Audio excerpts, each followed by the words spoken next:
ಹರೇ ರಮ. ಶ್ರೀ ಗುರುಭ್ಯೋ ನಮಃ. ಸ್ಥಳ ಸಾಹಿತ್ಯಗಳನ್ನು ಮನದಲ್ಲಿ ನಮಿಸುತ್ತಾ, ಶ್ರೀ ಶಂಕರಪೀಠ ಗುರು ಸಾನ್ನಿಧ್ಯವನ್ನು ಕೂಡ ಮನಸ್ಸಲ್ಲಿ ನಮಿಸುತ್ತಾ,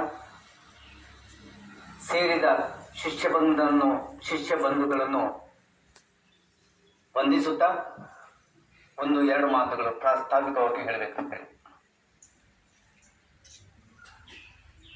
ಶಿಷ್ಯ ಭಕ್ತರಿಗೆ ತಿಳಿದಂತೆ ಹಲವಾರು ವರ್ಷಗಳಿಂದ ಶ್ರೀಮಠದಲ್ಲಿ ಆಗುವಂಥ ಒಂದು ಮುಖ್ಯ ಕಾರ್ಯಕ್ರಮ ಅಂತ ಹೇಳಿದ್ರೆ ಶಂಕರ ಪಂಚಮಿ. ಹಿರಿಯ ಗುರುಗಳು ಶಂಕರ ಜಯಂತಿ ಅಂತೇಳಿ ಶುರು ಮಾಡಿದ ಕಾರ್ಯಕ್ರಮವನ್ನು ಶ್ರೀ ರಾಘವೇಶ್ವರ ಭಾರತಿಯವರು ಶಂಕರ ಪಂಚಮಿ ಅಂತೇಳಿ ಈಗ ಆಚರಿಸಲಿಕ್ಕೆ ಶುರು ಮಾಡಿದ್ದಾರೆ. ಹಿಂದಿನ ದಿನಗಳಲ್ಲಿ ಶಂಕರ ಪಂಚಮಿ ಉತ್ಸವದಲ್ಲಿ ಬಾನುಕುಳಿ ಮಠದಲ್ಲಿ ಆಗುವಾಗ ಬಾನುಕುಳಿ ಮಠದ ಪರಿಸರದ ಸುತ್ತಮುತ್ತಲಿನ ವಲಯದವರು ಅಥವಾ ಮಂಡಲದವರು ಮಾತ್ರ ಭಾಗವಹಿಸುವಂತಹ ಒಂದು ಇದು ರೂಢಿ ಇತ್ತು.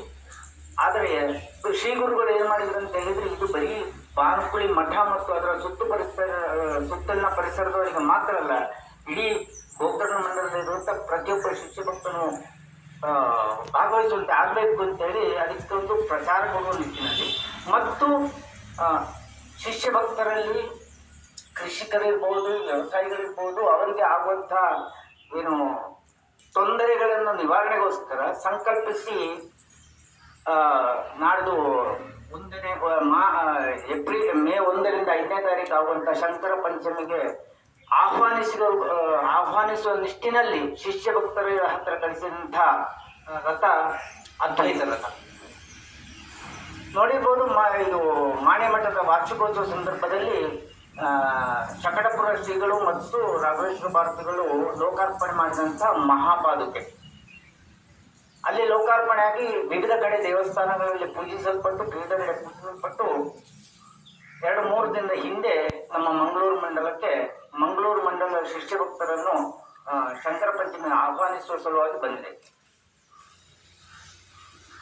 ಕುಂದಾಪುರದ ಉಪ್ಪುಂದ ರಾಘವೇಂದ್ರ ಸ್ವಾಮಿ ಮಠದಲ್ಲಿ ಮೊಕ್ಕಾಮಿತ್ತು, ಅಲ್ಲಿ ಪೂಜಿಸಲ್ಪಟ್ಟು ಮರುದಿನ ಬೆಳಿಗ್ಗೆ ಉಡುಪಿಯ ವಾದಿಕ್ಕಲ್ಲು ವಿಷ್ಣುಭಟ್ರ ಮನೆಯಲ್ಲಿ ಪೂಜಿಸಲ್ಪಟ್ಟು, ಮತ್ತೆ ಮಂಗಳೂರಿನ ಶಂಕರಶ್ರೀ ಸಭಾಭವನ ಮತ್ತು ಭಾರತೀಯ ಸಂಸ್ಥೆ ಆವರಣದಲ್ಲಿ ಮೊಕ್ಕಾಮಿದ್ದು ಪೂಜಿಸಲ್ಪಟ್ಟು, ನಿನ್ನೆಯ ದಿನ ಕೋಳಿಯೂರು ಶಂಕರನಾರಾಯಣ ದೇವಸ್ಥಾನದಲ್ಲಿ ವಿಶೇಷವಾದ ಪ್ರಾರ್ಥನೆ ಮತ್ತು ಪೂಜೆಗೈದು, ನಂತರ ನರಿಂಗಾನ ದುರ್ಗಾ ಪರಮೇಶ್ವರಿ ದೇವಸ್ಥಾನದ ಬ್ರಹ್ಮಕಲಶೋತ್ಸವದಲ್ಲಿ ಕೂಡ ಭಾಗಿಯಾಗಿ ಅಲ್ಲಿಯವರನ್ನು ಕೂಡ ಆಹ್ವಾನಿಸಿ, ರಾತ್ರಿ ಉಮಾಶ್ವರ ಕ್ಷೇತ್ರದಲ್ಲಿ ಪೂಜೆ ಮತ್ತು ಸಲ್ಲಿಸಿ ಅಲ್ಲಿರುವವರನ್ನು ಆಹ್ವಾನಿಸಿ, ಇವತ್ತು ಬೆಳಿಗ್ಗೆ ಅಲ್ಲಿಂದ ಪೂಜೆ ನಡೆಸಿ ಇಲ್ಲಿ ವಿಟ್ಲ ವಲಯಕ್ಕೆ ಬಂದಿದ್ದಾರೆ. ಉದ್ದೇಶ ಇಷ್ಟೇ, ಈ ಸಲ ಶಂಕರ ಪಂಚಮಿಯಲ್ಲಿ ಜಾಸ್ತಿ ಜನಗಳು ಭಾಗವಹಿಸಬೇಕು, ನಮ್ಮ ಮಂಡಲದವರು ತುಂಬ ಜನ ಭಾಗವಹಿಸಬೇಕು ಹೇಳುವಂಥ ಉದ್ದೇಶ. ಈ ಸಲದ ಶಂಕರ ಪಂಚಮಿಯಲ್ಲಿ ಒಂದು ವಿಶೇಷವಾದಂಥ ಇದಿದೆ. ಏನಂತ ಹೇಳಿದರೆ, ಭಾರತ ವರ್ಷದ ಒಂದು ರೂಪವನ್ನು ಮಾಡಿ ಅದರಲ್ಲಿ ಮಂಡಲ ಏನು ಅಂತ ಹೇಳಿದರೆ, ಎಲ್ಲೆಲ್ಲ ಇದು ಏನು ನಮ್ಮ ಶಿಲೆಗಳು ಸಿಗುತ್ತೆ, ಆಯಾ ಸ್ಥಳಗಳಲ್ಲಿ ಆಯಾ ಹೋಮಕುಂಡಗಳನ್ನು ಮಾಡುವಂತಹ ಒಂದು ವಿಶೇಷವಾದಂಥ ಇದಂತೆ. ನಾನು ನೋಡಲಿಲ್ಲ, ಕೇಳಿದ್ದಷ್ಟೇ, ಈಗ ನೋಡಬೇಕಷ್ಟೇ ನಾಳೆ ಹೋಗಿ ಹೇಗೆ ಅಂತೇಳಿ. ಅದು ಕೂಡ ಒಂದು ವಿಶೇಷವಾದ ಇದು. ಸೊ 1ನೇ ತಾರೀಕಿನ 5ನೇ ತಾರೀಕಿನ ಆಗುವಂಥ ಶಂಕರ ಪಂಚಮಿಗೆ ಎಲ್ಲರೂ ಬರಬೇಕು.